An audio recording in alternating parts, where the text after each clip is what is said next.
What's up, guys? So it is Rockville lineup announcement day, and it feels really weird because the last Rockville was not even a month ago and we already have the lineup for 2022. And the reason for that is they moved it back to May next year, and we're definitely going to talk about that after we go through the card. But with that being said, we're going to get right into the lineup. It's a little different this year because normally when I do these videos, I'm reacting completely authentically first time seeing the lineup. This year I had to work during the afternoon, so I've already seen the card. We're just going to discuss it now. So starting off with Thursday, day one, and again, this is going to be 4 days. We got Mood Ring, Oxymorons, Solence, Gemini Syndrome, Plush, Shaman's Harvest, Il Nino, Tetrarch, Fuel, Bad Wolves, Mammoth WVH, Down, Clutch, Black Label Society, In This Moment, Papa Roach, Five Finger Death Punch, and Kiss. So I'm going to be honest with you guys. To me, this is a very weak day. One of the weakest days I've ever seen on a Rockville card. And that's just for my tastes. Obviously, there's good bands on here that a lot of people really love, but they aren't really for me. Papa Roach is definitely my big pull for the day. They're my second favorite band of all time. Always really happy to see them. As well as Il Nino. I think that's a really cool band to get. But other than that, I'm not really excited for much of anything on Thursday. Kiss, for me, is not a band that I'm into at all.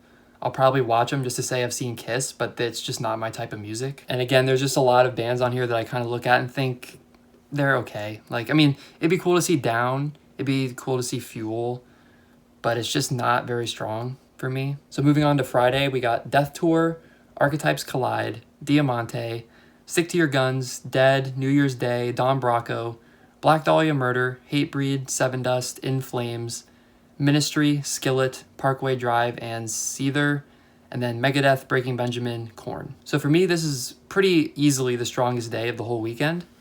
Korn, I love Korn. I love Seether. Breaking Benjamin's a great nostalgia pick. Megadeth is pretty cool. I'm not a massive fan, but they're pretty cool. Skillet, again, nostalgia. Seven Dust, Hatebreed, great live. New Year's Day, Dead, Stick to Your Guns, all great. Parkway Drive for me is probably the highlight. So yeah, Friday, love it. So moving on to Saturday, we got Widow 7, Afterlife, Saint Electric, Against the Current, The Violent, Agnostic Front, Sick of It All, Saint Asonia, John 5, Alex is on Fire, Dirty Honey, Baroness, Nothing More, Jerry Cantrell, Bush, Rise Against, Shinedown, and Guns N' Roses. So for me, this day is okay. I'm excited to see Against the Current. I think Sick of It All and Agnostic Front's going to be pretty cool. John 5 should be cool. Alex is on Fire, again, pretty cool. Jerry Cantrell, I really wish it was Alice in Chains instead. Bush is a decent band. Rise Against, I love Rise Against. They're probably my highlight for this day. Shinedown, just a great nostalgia pick there, good sing-alongs. Guns N' Roses, for me, is okay. They certainly have a lot of iconic songs. That'll be cool to see. But it's not really a band that I listen to very often. I'm okay with them, but it's not like a huge pull. And then finally, Sunday, the last day, Air, The Mysterines, Nova Twins, Motor Sister, Radkey, Poor Stacy, Lilith Czar, The Chats, Bones UK, Spirit Box, The Who, Poppy, The Struts, Pretty Reckless, Hailstorm, Jane's Addiction, Smashing Pumpkins, and Foo Fighters. So again, for me, this is an alright day. Foo Fighters, very strong. I love Foo Fighters. Smashing Pumpkins, I'm personally very excited about because I've actually never seen them and I've wanted to, so very excited for Smashing Pumpkins. Then you have bands like Hailstorm, Pretty Reckless. They've been on a lot of the festivals and they're always a good watch. Poppy is an interesting one. She's someone I've wanted to get into more, so now's my chance. Having Spirit Box back is amazing. They were one of the best bands from this past festival, so very excited to see Spirit Box again. But other than that, that's about it. For me, this is probably the weakest Rockville lineup since I started going. And not that it's objectively bad, because they got a lot of really big bands that a lot of people are going to love. But there's a lot missing from my personal catalog. I'm still going to go and have a good time because there's still a decent amount of stuff to see for me. But I look at this past year and think, wow, they had Wage War, Ice Nine Kills, Crown the Empire, Sleeping with Sirens, Code Orange. Bands from that scene are really what excite me. And there's not really enough of that this year, and it kind of feels like it was an afterthought. There are a couple, you know, you got your Stick to Your Guns on there, which is great. Spirit Box being back is great. But overall, it's really lacking in that department, and I think that's unfortunate. I'm excited to be back, except for one thing that I'm very concerned about, and I said we were going to talk about this, and that is they moved it back to May, and that's why we got this lineup so early, because it's in May next year instead of keeping it in November. I'm going to be honest with you guys, don't like the decision whatsoever. I think having it in November was perfect.